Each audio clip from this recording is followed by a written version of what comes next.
Hello and welcome everybody, this is Sal, and today we're going to be going over some of the underbarrel attachments that will be available for use in Battlefield 4. So previously in Battlefield 3, the underbarrel attachments we had were the foregrip, the bipod, the tactical light, and of course the laser sight. Now in Battlefield 4, things are going to be a little bit different. So let's take a look at what underbarrel attachments will be available in Battlefield 4. First of all, there's the bipod, of course, and then we have 6 different kinds of grips. Now I know what you're probably thinking, 6, that sounds like a lot. I mean, in Battlefield 3 we just had the one grip and there was enough problems as it was trying to figure out if it was worthwhile or not. But fear not, because while there are 6 different grips, they do come in pairs, so essentially there is actually only 3 different kinds of grips. And this is because each pair of grips does exactly the same thing, they are just different aesthetically. So the first pair of grips we're going to take a look at are the angled grip and the folding grip.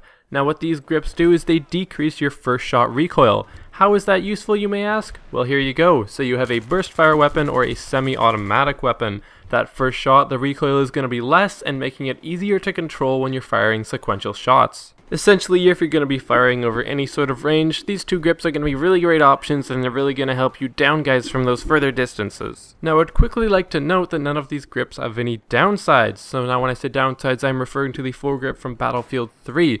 Now, it decreased your horizontal recoil, but it increased your bullet spread, so it was a bit of a trade-off. With the foregrips in Battlefield 4, sorry, not foregrips, just grips in general, there won't be any drawbacks to using any one grip. Okay, moving on, the next set of grips are going to be the Ergo grip and the vertical grip. Now what these 2 grips do is they reduce the accuracy penalty when shooting while moving. Now I think these 2 attachments are actually going to be really useful in a lot of situations, especially when you're hip firing, because usually when you hip fire you're not just standing still, you're strafing, you're trying to get the jump on the guy, trying to mess up his shot, so when you're moving you're not going to have to worry about your spread being messed up. And of course the same goes for when you're aiming down your sights. If you take a minute to think about when you're aiming down your sights and you're firing, how often are you actually standing completely still? A lot of the time you are moving even though you may not realize it, and that does increase your spread, but with this grip, or sorry, these grips rather, that will no longer be an issue. Now I say it won't be an issue, but I imagine there will be some sort of penalty for shooting while moving, although I'm not totally sure the numbers as of yet. But as with all things Battlefield 4, we will find that out in due course. So the last set of grips we're going to look at today are the stubby grip and the potato grip.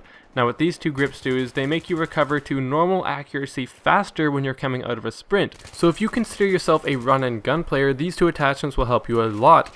No longer will you run around a corner and have a guy already looking down his sights and just light you up before you can even return fire, or let alone get your sights up. With these attachments, it will increase your chance of getting your sights up and returning fire and killing him before he takes you down. Now one thing that I really like about these grips is that there is no clear best grip. Each grip has its own unique purpose, and another thing about the grips is I also can't think of a worst grip. They all seem really good in their own regards, and I'm really excited to try each one out and see how they work. Although I must say the 2 grips that really grab my attention are the stubby grip and the potato grip, and that's simply just because of their names. So there we have it, you've seen all 7 underbarrel attachments that will be in Battlefield 4. This has been Sal, and I really hope you've enjoyed this video. If you have, you can click the subscribe button. I do plan on doing more Battlefield 4 content, more Battlefield 4 news, and especially I do plan to get in on the beta and do lots and lots of footage on that for you guys. And as always, I really do appreciate the viewership, and I will see you guys next time.